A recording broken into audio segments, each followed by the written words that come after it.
আসসালামু আলাইকুম, স্বাগত জানাচ্ছি সিএসএস এর এই টিউটোরিয়ালে। তো আজকের এই টিউটোরিয়াল থেকে আমরা সিএসএস শেখা শুরু করব ইনশাআল্লাহ।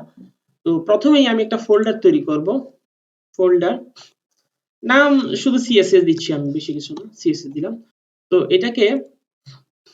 এই ফোল্ডারের ভিতরে আমি একটা index.html ফাইল তৈরি করব, যে এখানে আমার এই ইনডেক্স ছাড়া তো আমি কোনো কিছু করতে পারবো না। সেজন্য আমি এগুলো সব ডিলিট করে দিচ্ছি। index.html মনে রাখতে হবে, এক্সটেনশন কিন্তু HTML দিতেই হবে, তাছাড়া কিন্তু ফাইল এটা তৈরি হবে না। আচ্ছা, তো এখন আমি এই ফোল্ডারটাকে ওপেন করব হচ্ছে VS কোড দিয়ে। আপনি চাইলে যে কোনো কিছু দিয়ে ওপেন করতে পারেন, নোটপ্যাড প্লাস প্লাস, তবে এই VS কোড দিয়েই করাটা বেস্ট, কারণ এটা একবার ইজি, সুন্দর, আপনার অনেকগুলা কোড ইজি ভাবে করা যায়। এটা আমি ওপেন করে নিলাম।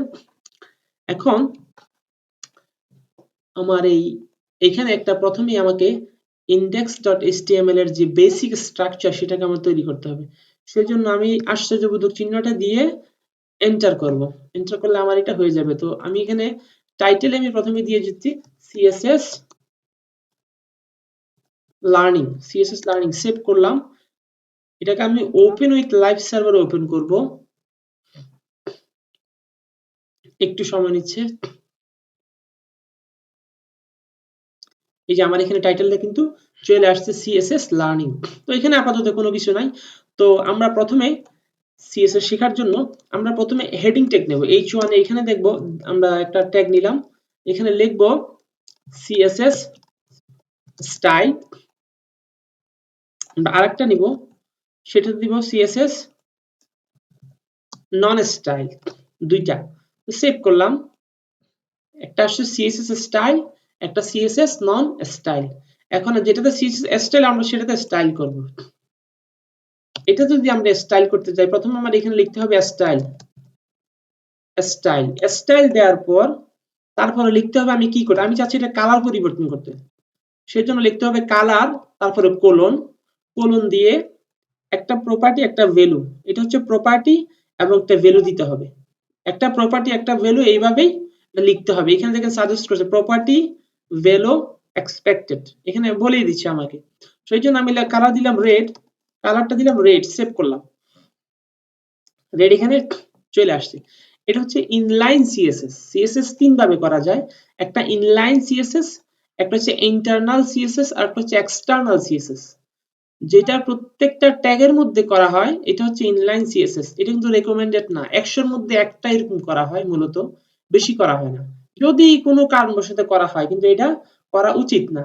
কিন্তু আরেকটা করা হয় আপনার হেড ট্যাগের ভিতরে, এখানে ইনলাইন সিএসএস, এটাকে বলা হয় ইন্টারনাল সিএসএস। এটাও বেশি করা হয় না।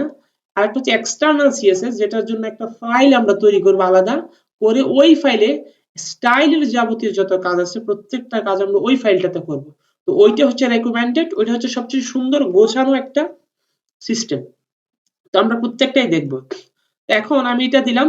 তো একটা বিষয় মনে রাখতে হবে, প্রথম যেই আপনার স্টার্টিং যে ট্যাগটা আছে, ওপেনিং যে ট্যাগটা আছে, ওই ট্যাগের ভিতরেই কিন্তু আপনার এটা লিখতে হবে। আপনার যে ক্লোজিং ট্যাগ ওইখানে কিন্তু লেখা যাবে না। সেই জন্য ক্লোজিং ওপেনিং ট্যাগের ভিতরে লিখতে হবে, এবং প্রত্যেকটা প্রপার্টি এবং ভ্যালুর পর আপনি সেমিকলন দিবেন। সেমিকলন দিয়ে শেষ করতে হবে। সেমিকলন দিয়ে শেষ করে তারপরে নতুন আরটা করতে হবে। তো আমি চাইছি ব্যাকগ্রাউন্ড দিতে।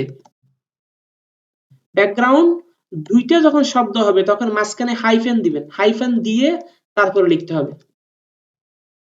কোলন। ব্যাকগ্রাউন্ড চাচ্ছি গ্রিন দিতে, গ্রিন, সেমিকলন, শেষ করলাম। এটা কিন্তু গ্রিন চলে আসছে। তো এটা হচ্ছে আমাদের নন সিএসএস, এটা হচ্ছে সিএসএস। তো এটা হচ্ছে মূলত ইনলাইন সিএসএস। আমরা পরবর্তী টিউটোরিয়ালে দেখব যে কিভাবে ইন্টারনাল সিএসএস করতে হয়।